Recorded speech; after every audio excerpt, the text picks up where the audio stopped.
নমস্কার প্রিয় শ্রোতা বন্ধুরা, এখন শুনছেন তিয়াশার গল্পের বৈঠক থেকে গল্প পাঠ। তিয়াশার গল্পের বৈঠকের আজকের নিবেদন ডিটেকটিভ।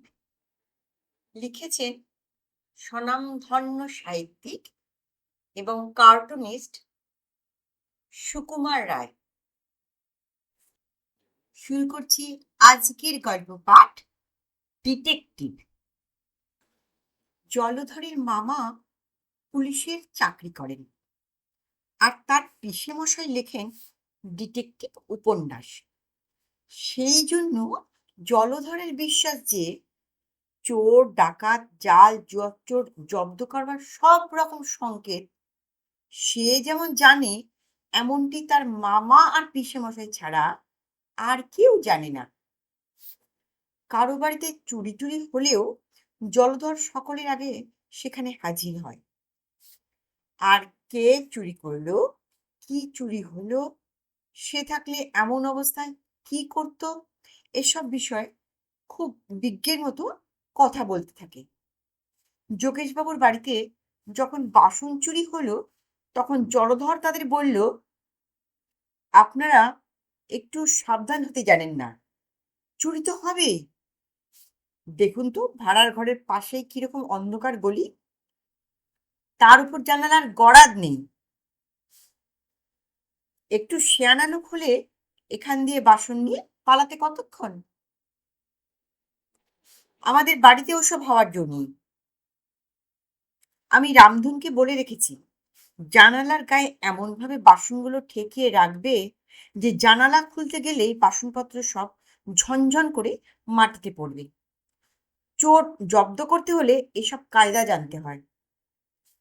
সে সময় আমরা সকলেই জলধরের বুদ্ধির খুব প্রশংসা করেছিলাম, কিন্তু পরের দিন যখন শুনলাম সেই রাত্রে জলধরের বাড়িতে মস্ত চুরি হয়ে গেছে, তখন মনে হলো আগের দিন অতটা প্রশংসা করা উচিত হয়নি।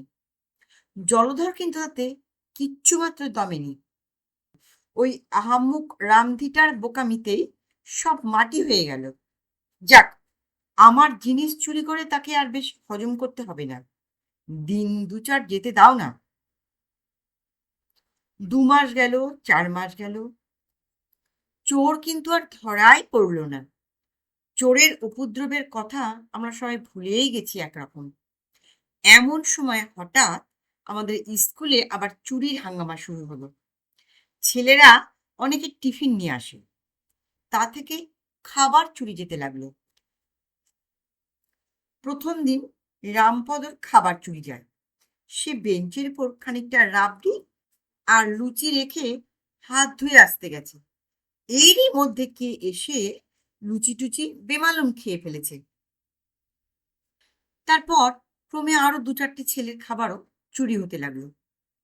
তখন আমরা জলধরকে বললাম, কি হে ডিটেকটিভ, এই বেলা যে তোমার চোর ধরা বুদ্ধি খোলে না, তার মানেটা কি বলো দেখি? জলধর বলল, আমি কি আর বুদ্ধি খাটাচ্ছি না, সবুর করো না। তখন সে খুব সাবধানে আমাদের কানে কানে একথা জানিয়ে দিল যে স্কুলের যে নতুন ছোকরা বেয়ারাটা এসেছে তাকে সে চোর বলে সন্দেহ করে, কারণ সে আসার পর থেকেই নাকি চুরিটা আরম্ভ হয়েছে, সে সেটা খেয়াল করেছে। আমরা সবাই সেদিন থেকেই তার উপর চোখ রাখতে শুরু করলাম। কিন্তু 2 দিন যেতে না যেতে আবার চুরি।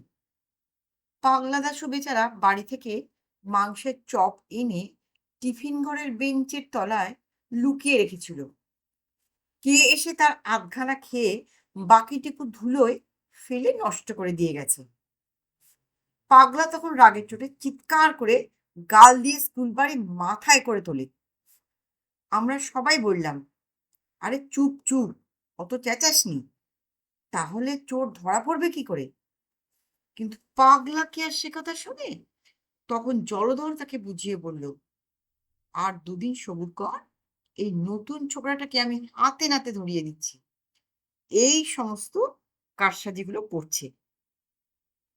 শুনে দাশু বলল, "হ্যাঁ, তোমার যেমন বুদ্ধি, ওরা হলো পশ্চিমা ব্রাহ্মণ, ওরা আবার মাংস খায় নাকি? দারোয়ানকে জিজ্ঞাসা করো তো।" সত্যি আমাদের সে খেয়াল হয়নি। ছোকরা তো কতদিন রুটি পাকিয়ে খায়, কই একদিনও তো ওকে মাংস খেতে দেখি না। দাশু পাগলা হোক আর যাই হোক, তার কথাটা সবাইকে মানতেই হলো। জলধর কিন্তু অপ্রস্তুত হওয়ার ছেলে নয়। সে একগাল হেসে বলল, আমি ইচ্ছে করেই তোদের ভুল বুঝিয়েছিলাম। আরে, চোরকে না ধরা পর্যন্ত কি কিছু বলতে আছে? কোনো পাকা ডিটেকটিভ ওরকম করে না। আমি মনে মনে যাকে চোর বলে ধরেছি সে আমিই জানি। তারপর কদিন আমরা খুব হুঁশিয়ার ছিলাম। 8-10 দিন আমার চুরি হয়নি। তখন জলধর বলল, তোমরা গোলমাল করেই সব মাটি করে দিলে তো। চোরটা টের পেয়ে গেল যে আমি তার পেছনে লেগেছি, আর কি সে চুরি করতে সাহস পায়? তবু ভাগ্যিস তোমাদের কাছে আসল নামটা ফাঁস করিনি। কিন্তু সেই দিনই আবার শোনা গেল স্বয়ং হেডমাস্টার মশাইয়ের ঘর থেকে তার টিফিন চুরি হয়ে গেছে। আমরা বললাম, কই হে, চোর না তোমার ভয়ে চুরি করতে পারছিল না? তার ভয় যে ঘুচে গেল দেখছি। হ্যাঁ। তারপর দুদিন ধরে জলধরের মুখে আর হাসি দেখা গেল না। চোরের ভাবনা ভেবে ভেবে তার পড়াশোনা এমন গুলিয়ে গেল যে পণ্ডিত মশাইয়ের ক্লাসে সে আর একটু হলেই মার খেয়ে মরতো আর কি। দুদিন পর সে আমাদের সকলকে ডেকে একত্র করে বলল, তার চোর ধরবার বন্দোবস্ত ঠিক হয়েছে। টিফিনের সময় সে একটা ঠোঙায় করে সরভাজা, লুচি আর আলুর দম রেখে চলে আসবে। তারপর কেউ যেন সেদিকে না যায়। স্কুলের বাইরে থেকে লুকিয়ে টিফিনের ঘরটা না দেখা যায়। আমরা কয়েকজন বাড়ি যাবার ভান করে সেখানেই থাকবো, আর কয়েকজন থাকবে উঠোনের পশ্চিম কোণের ছোট্ট ঘরটাতে। সুতরাং চোর যে দিক থেকে আসুক, টিফিন ঘরে ঢুকতে গেলে তাকে দেখা যাবে। সেদিনের ছুটি পর্যন্ত আর কারোর পড়ায় মন বসলো না। সবাই ভাবছে কতক্ষণে ছুটি হবে আর চোর কতক্ষণে ধরা পড়বে। চোর ধরা পড়লে তাকে নিয়ে কি করা যাবে সে বিষয়েই কথাবার্তা হতে লাগলো। মাস্টারমশাই বিরক্ত হয়ে ধমকাতে লাগলেন। পরেশ আর বিশ্বনাথকে বেঞ্চের উপর দাঁড়াতে হলো এই কারণে। কিন্তু সময়টা যেন কাটতেই চায় না। টিফিনের ছুটি হতেই জলধর তার খাবারের ঠোঙাটা টিফিন ঘরে রেখে এলো। জলধর, আমি আর 10-12 জন উঠোনের কোণের ঘরে রইলাম। আর এক দল ছেলে বাইরে জিমনাস্টিকের ঘরে লুকিয়ে রইল। জলধর বলল, দেখ, চোরটা যেরকম শেয়ানা দেখছি, আর তার যেরকম সাহস, তাকে মারধর করা ঠিক হবে না। লোকটা নিশ্চয়ই খুব সন্ডা হবে। আমি বলি, সে যদি এদিকে আসে তাহলে সবাই মিলে তার গায়ে কালি ছিটিয়ে দেব আর চেঁচিয়ে উঠব। তাহলে দারোয়ান টারোয়ান সব ছুটে আসবে, আর লোকটা পালাতে গেলেও ওই কালির চিহ্ন দেখে ঠিক ধরা যাবে। আমাদের রামপদ বলে উঠল, কেন, সে যে খুব সন্ডা হবে তার মানে কি? সে কিন্তু রাক্ষসের মতন খায় বলে তো মনে হয় না। যা চুরি করে নিচ্ছে সে তো কোনোদিনই খুব একটা বেশি নয়। জলধরে বলল, তুমি যেমন পণ্ডিত, রাক্ষসের মতো খানিকটা খেলেই কি বুঝি সন্ডা বলতে হয়? তাহলে তো আমাদের শ্যামদাসকেই সকলের চেয়ে সন্ডা বলতে হয়। সেদিন খোরশেদের নেমন্তন্নে ওর খাওয়া দেখেছিলে তো? বাপু হে, আমি যা বলছি তার উপর ফোড়ন দিতে যেও না। আর তোমার যদি নেহাত বেশি সাহস হয়েই থাকে, তুমি গিয়ে চোরের সঙ্গে লড়াই করো, আমরা কেউ তাতে আপত্তি করব না। আমি জানি এই সমস্ত নেহাত যেমন তেমন চোরের সাধ্য নয়। আমার খুব বিশ্বাস যে লোকটা আমাদের বাড়িতে চুরি করতে এসেছিল এসব তারই কাণ্ড। এমন সময়ে হঠাৎ টিফিন ঘরের বাঁ দিকের জানালাটা ফাঁক হয়ে গেল, যেন কেউ ভিতর থেকে ঠেলছে। তারপরেই সাদা মতন কি একটা ঝুপ করে উঠোনের মধ্যে লাফিয়ে পড়ল।